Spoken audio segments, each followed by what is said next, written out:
Far away. Hey, Rich, how are you? How do you explain the right word, what happened at the beginning? How do you make sense of what that was all about? Well, it's interesting. I think when you play away, you've got to take some sort of scoreboard advantage of your periods of dominance, and when you don't, you leave the door ajar for the opposition. I thought they exerted more influence on the scoreboard than we did. It's pretty simple, really. I thought the periods that we had sustained dominance, we just failed to score, and a little bit of that was on us with some execution going across the arcs, and some of it was the Crows' good defensive play. But you know, the game should have been closer than what it actually was. The scoreboard probably, reflected a different game, I thought, from a contest point of view than it should have been. We just couldn't score across the arcs when they did.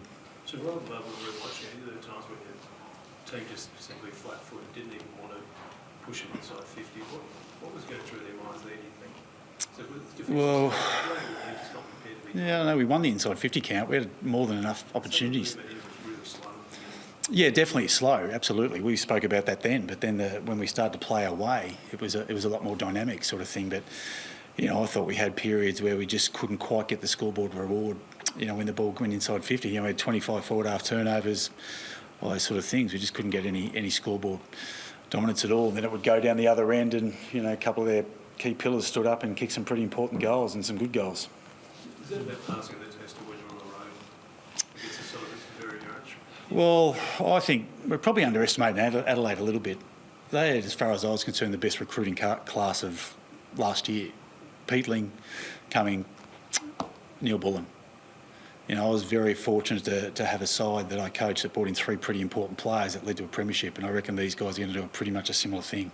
They're a very, very good side, Adelaide. I think some people will underestimate them. They put us to the sword tonight, and I'm pretty sure they're going to do that to a few sides moving forward as well. So what's it done to you? Because you're now, I think you've got a game in hand, you're right, so in this jam now that could go many, many ways. Yeah, look, end of the day, we've got some boys that will come back into the side. Sam Collins will come back next week. Weller will come back next week. Tuke Miller's not too far away. Will Graham's not too far away. And there's one more. So we'll get some troops back, which will be nice. But at the end of the day, we know when we play our best footy what it looks like. The first half was disappointing. We didn't play our way. Second half, we started to get some momentum up and going. But, the horse had bolted. It sounds like you're saying that what you've achieved so far this year shouldn't be erased by what happened today. It's not a free pass, but... Every good side I've been a part of gets a kick in the nuts at some stage. Today was our kick in the nuts.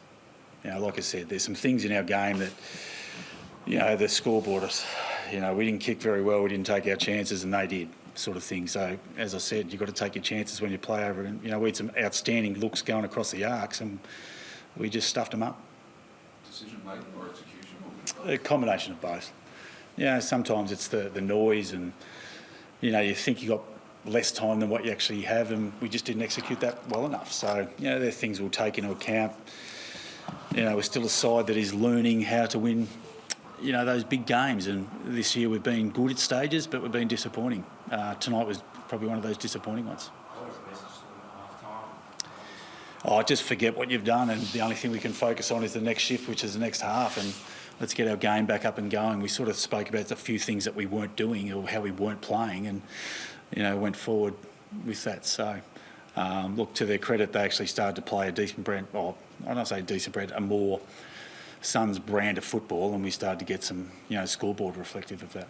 How's McAndrew taking being public enemy number one in Adelaide? How's that roll on in that market? Well, I thought he was probably one of our best players tonight, so I'm prepared for him to back him in and all that sort of stuff. That's, I understand, and that's how it is, sort of thing. He's one of the best players, I think, best key to position players in the land, and, him and Riley are going to have many, many battles over the next 10 to 12 years, and we all get the pleasure of watching it, which is great. So, how does it affect him?